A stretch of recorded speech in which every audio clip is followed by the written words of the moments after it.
Teşekkür ederim. Hadi çocuklar, buyurun oturun lütfen. Nasılsınız? İyiyiz.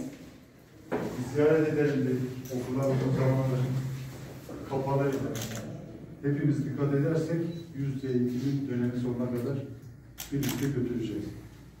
Burada yapmamız gereken birbirimizden uzak durmak, maskelerimizi takmak, maskelerimize çok dokunmamak, bildiğiniz şeyler. Evden çıkarken, eve giderken ellerimizi mutlaka sabunla yıkamamız. Bunlara dikkat edeceğiz, tamam mı? 8'den kredi kurslar arasındayım annesinde. Evet.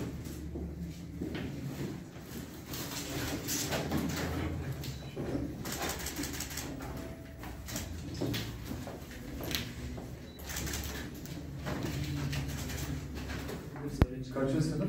Burası 2. sınıf, geçen sene 2. sınıflarımız. Mart ayından itibaren erken alamaya çocuklar. Hepsi okuyor sayın. Evet çocuklar, hayırlı olsun okulunuz öncelikle. Tabii bunun devam edebilmesi için, sürekli olabilmesi için size büyük görev düşüyor. Özellikle birbirinizden olabildiğince uzak durun. Maskelerinizi takın. Temizliğinize dikkat edin. Eve giderken, gidip gelirken de mutlaka ellerinizi yıkayın. O tarlaya giden bir işin 2 kere 10 kere davan bozbaş pis borsuk. Diğer tarlaya giden bir işin 2 kere 10 kere davan bozbaş pis borsuk.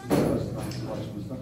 Tempoyu biraz yükseltip o kayıt dönemini atlatmamız lazım. Evet, dengeliyi sağlamamız lazım. Onun için bayağı tempolu başladık.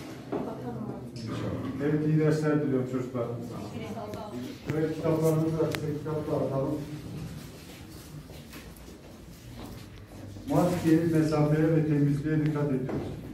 Okulun devamlı açık olabilmesi için bunlara dikkat etmeniz, eve giderken mutlaka eve gittiğinizde ellerinizi yıkamanız gerekiyor. Bol bol sabunla. Tamam mı abiciğim?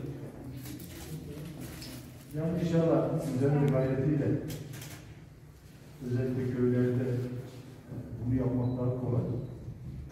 Kurallara uyarlarsa öğrencilerimiz, velilerimiz, sizler hem sizin sağlığınız açısından hem öğrencilerimiz sağlığı açısından dönemin sonuna kadar hastalanmadan, hastalanırsak da bulaştırmadan bu süreci devam ettireceğiz.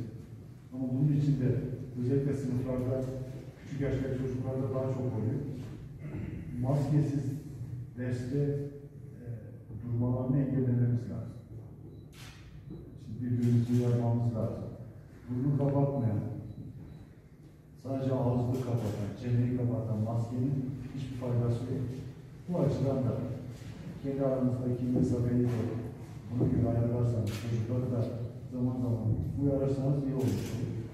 Bizlikte bir durum varsa, herhangi bir sıkıntınız da varsa her zaman sizi diyebilirsiniz, söyleyebilirsiniz. Biz şöyle ayaküstü uğrayalım. İnşallah bir daha kesintiye uğramadan bu süreci dönem sonuna kadar devam ettirebiliriz. Özellikle 1. 2. sınıflarla sınava girecek 8. sınıflara daha bir şey göstermemiz lazım. Özen göstermemiz lazım.